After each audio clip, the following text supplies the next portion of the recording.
Junho foi um mês histórico para a Bolsa de Valores, fechando o mês superando os 100 mil pontos, perto da faixa de 101 mil pontos. A gente vê a Bolsa de Valores como o cavalo mais importante, provavelmente para os próximos 2, 3 anos de Brasil em termos de investimentos.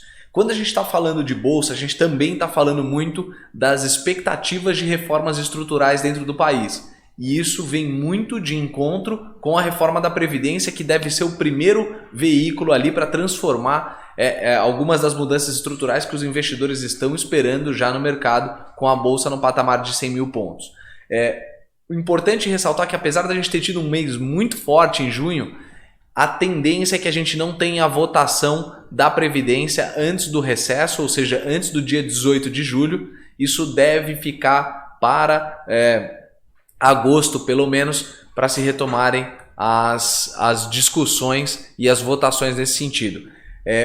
Onde na plenária, onde isso está parado hoje, vai ser a inclusão ou não, voltar a incluir os estados e os municípios dentro da reforma da Previdência. Esse com certeza é o grande tema e boa parte do esforço do Paulo Guedes para a reinclusão disso tem a ver com uma reforma da Previdência mais potente, mais forte.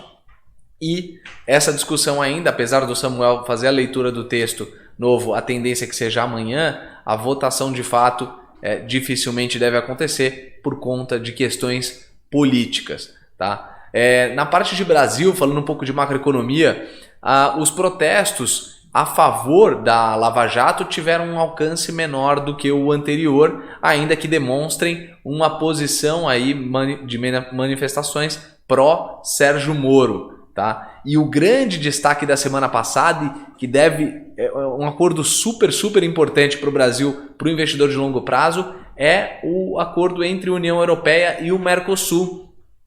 É um acordo que a gente entende que está na direção correta. Tá? 90% dos produtos brasileiros entraram num acordo para poderem entrar na União Europeia sem tarifações. Então, muito importante para um país que busca exportar assim como o Brasil, e para alguns setores em específico isso é fantástico.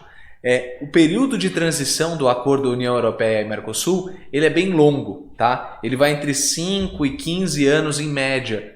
Então vai ser uma transição muito lenta de abertura do Mercosul para a União Europeia, porém a gente vê com muito bons olhos esse tipo de política e realmente deve ser muito assertivo de novo para o investidor de longo prazo. Os efeitos no curto prazo serão muito pequenos, mas alguns segmentos, inclusive o de frigoríficos, tende a se beneficiar com esse tipo de acordo.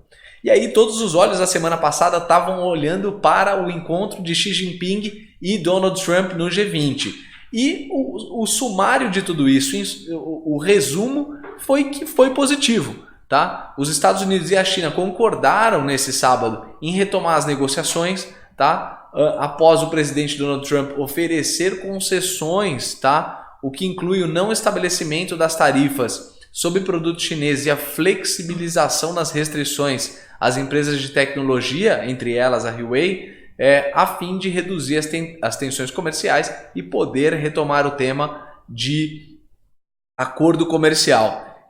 Tudo isso foi bem visto pelo mercado, os futuros nos Estados Unidos já abriram em alta e a tendência é que isso se reflita no cenário nacional.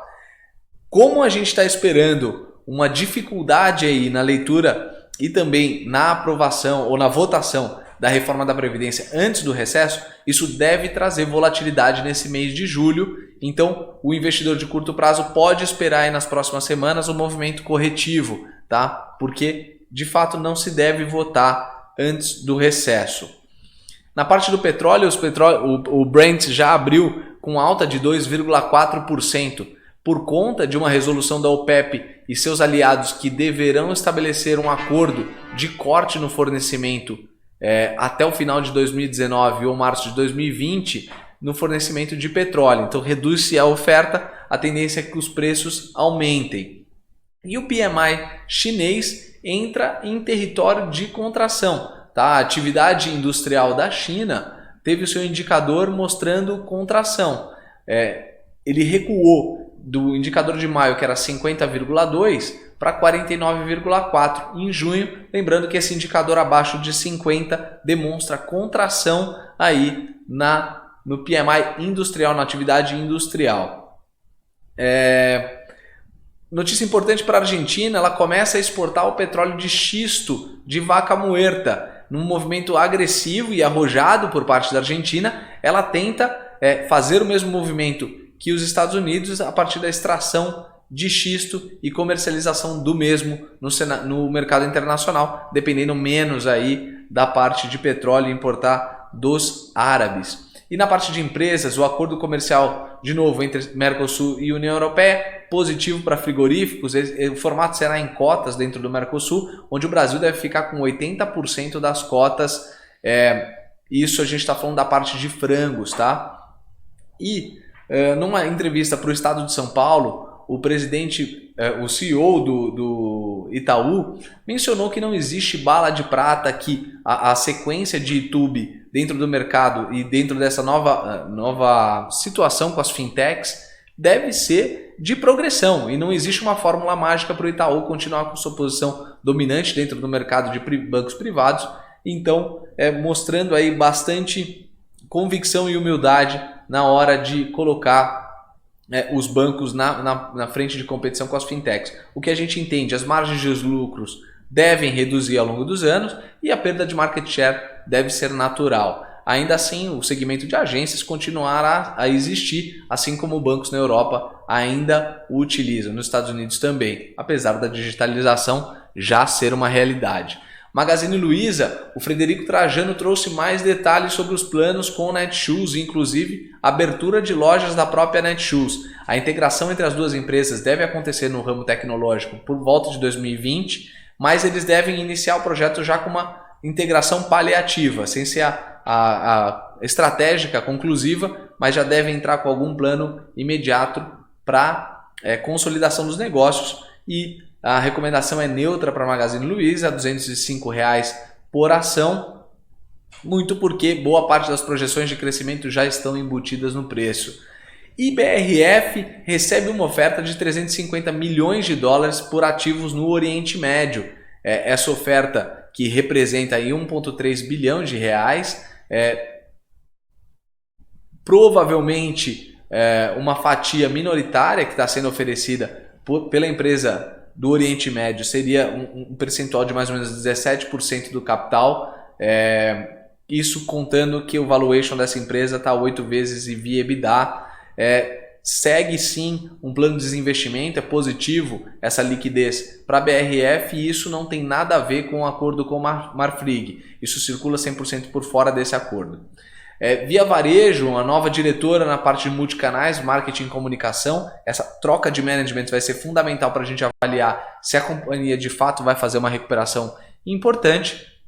E o Grupo Pão de Açúcar, em parceria com a Microsoft, deve abrir lojas digitais, tá, no universo do Minuto Pão de Açúcar, e serão unidades em container com checkout automático, Face ID para algumas coisas, e vão ser 12 lojas beta aproximadamente. Então, testes novos aí na parte de Pão de Açúcar, com pouco impacto no preço da ação. Então a gente deve operar em campo positivo hoje, apesar da volatilidade que a gente espera para julho, principalmente aí no curto prazo, nas próximas 2 semanas. Tá bom? Pessoal, bom dia, um abraço, tchau, tchau.